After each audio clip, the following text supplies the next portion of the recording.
نحمده ونصلي على رسوله الكريم اما بعد فاعوذ بالله من الشيطان الرجيم بسم الله الرحمن الرحيم واضرب لهم مثل الرجلين جعلنا لأحدهما جنتين من أعناب وحفظناهما بنخل وجعلنا بينهما زرعا كلتا الجنتين آتت أكلها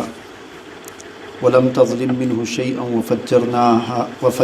خلالهما نهرا صدق الله العلي العظيم اللهم صل على محمد وعلى آل محمد كما صليت على إبراهيم وعلى آل إبراهيم إنك حميد مجيد رب اشرح لي صدري ويسر لي أمري واحلل عقدة من لساني يفقهوا قولي۔ سورہ کہف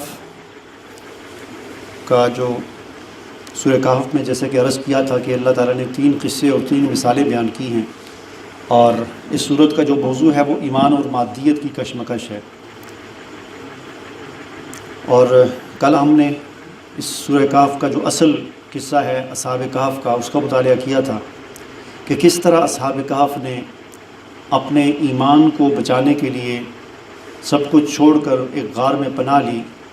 تو وہاں پر اللہ تعالیٰ نے ان کو سلا دیا اور پھر وہ 300 سال تک تقریباً سوئے رہے۔ تو اس طرح انہوں نے اپنے ایمان کو بچایا۔ اب آج کی جو آیات میں نے آپ کے سامنے پڑھی ہیں یہاں سے آگے، اس میں اب پہلی مثال اللہ تعالیٰ ایک بیان کر رہے ہیں اسباب پرستی کی۔ وہ مثال یہ ہے کہ وَاضْرِبْ لَهُم مَثَلَ الرَّجُلَيْنِ جَعَلْنَا لِأَحَدِهِمَا جَنَّتَيْنِ مِنْ أَعْنَابٍ وَخَفَضْنَاهُمَا بِنَخْلٍ وَجَعَلْنَا بَيْنَهُمَا زَرْعًا۔ اللہ تعالیٰ یہ مثال بیان کر رہے ہیں کہ اے پیغمبر صلی اللہ علیہ وسلم، آپ مثال بیان کیجئے ان کے لیے 2 آدمیوں کی کہ ان میں سے ایک کو ہم نے 2 باغ عطا کیے تھے انگوروں کے، اور اس کے گردا گرد ہم نے اس کی باڑ لگا دی تھی کھجوروں کی، اور ان باغوں کے بیچا بیچ جو ہے وہ درمیان میں جو کھیتی ہوتی تھی، اور دونوں باغ جو تھے وہ بڑا پھل لے کر آتے تھے، اور ان کے بیچ جو ہے وہ ہم نے نہر جاری کر دی تھی پانی کی۔ تو یہ یعنی ایک شخص کی مثال بیان کی جا رہی ہے کہ ایک ایسا شخص تھا، اس کو اللہ تعالیٰ نے اتنی نعمتیں عطا کی تھی، باغ عطا کیے تھے، اس کے پھل تھے، اس میں انگوروں کے باغ تھے، پھر اس کے گرد جو ہے وہ کھجوروں کی باڑ لگی ہوئی تھی، وہ ایک الگ خوبصورتی تھی، پھر اس کے اندر جو ہے وہ نہر تھی پانی کی،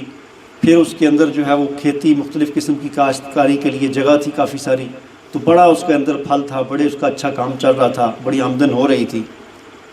فقال لصاحبہ وہو یحاورہ، تو اس نے اپنے ایک ساتھی سے کہا، دوست کے ایک اور ساتھی تھا، ایک اور شخص تھا، کوئی بھی تھا، وہ یہاں پر وضاحت نہیں اس کی کہ وہ کون تھا، لیکن اتنی بات متعین ہے کہ یہ باغ والا جو تھا یہ کافر تھا، اور جو دوسرا جو تھا وہ ایمان والا تھا، مسلمان تھا۔ تو اب اس باغ والے نے ایمان والے سے کہا، مسلمان سے کہا، اس سے کہا کہ انا اکثر منک مالا واعز نفرا، کہ میں تجھ سے مال میں بھی زیادہ ہوں اور عزت میں بھی تجھ سے زیادہ ہوں، میری بڑی عزت ہے معاشرے کے اندر، بڑا ہوں میں، مال بھی میرے پاس بڑا ہے۔ پھر ایک دن کیا ہوا کہ ودخل جنتہ وہو ظالم لنفسہ، کہ وہ اپنے باغ میں داخل ہوا اور کہنے لگا کہ ما اظن ان تبید هذه ابدا، میرا نہیں خیال کہ یہ کبھی مجھ سے یہ ختم ہوگا، یعنی یہ میرے پاس ہمیشہ رہے گا، یہ باغ یہ کبھی ختم ہونے والا نہیں ہے، یعنی میرا یہ جو کاروبار ہے، یہ بزنس ہے، یہ کبھی ختم نہیں ہوگا، میرا نہیں خیال۔ اتنا پھیل چکا ہے